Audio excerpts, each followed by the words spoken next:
दोस्तों, कुछ शायरियाँ ऐसी होती हैं जिसे सुनकर लगता है कि ये तो हमारे ही दिल की बात है, और कुछ शायरियाँ ऐसी होती हैं जिससे हमें कुछ सीखने को मिलता है। तो आइए आज की गज़ल की तरफ चलते हैं। बहुत ही उम्दा गज़ल लेके हाजिर हुआ हूँ, और पहला शेर उसका ऐसा है कि परखना मत, परखने में कोई अपना नहीं रहता, किसी भी आईने में देर तक चेहरा नहीं रहता। अरे परखना मत, परखने में कोई अपना नहीं रहता, किसी भी आईने में देर तक चेहरा नहीं रहता।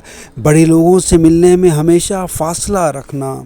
शायर कह रहे हैं कि बड़े लोगों से मिलने में हमेशा फासला रखना, जहाँ दरिया समंदर से मिला दरिया नहीं रहता।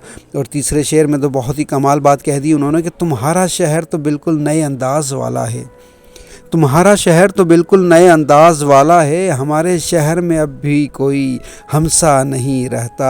और क्या ही खूबसूरत मोहब्बत की खुशबू को फैलाया इस शेर में। और सुनिएगा, बहुत ही प्यारी, बहुत ही ज़बरदस्त ये जो है इन्होंने जो है अदायगी कर दी है यहाँ पे। और सुनिएगा कि मोहब्बत एक खुशबू है, हमेशा साथ चलती है। मोहब्बत एक खुशबू है, हमेशा साथ चलती है, कोई इंसान तन्हाई में भी तन्हा नहीं रहता। वाह, क्या कमाल शेर बोला, और क्या ही प्यार की खुशबू इन्होंने यहाँ फैलाई है। तो ऐसे ही गज़लें आपकी खिदमत में लेता हुआ आऊँगा, और अब तक के लिए मुझे इजाज़त दीजिए और अपना बहुत सारा ख्याल रखिएगा।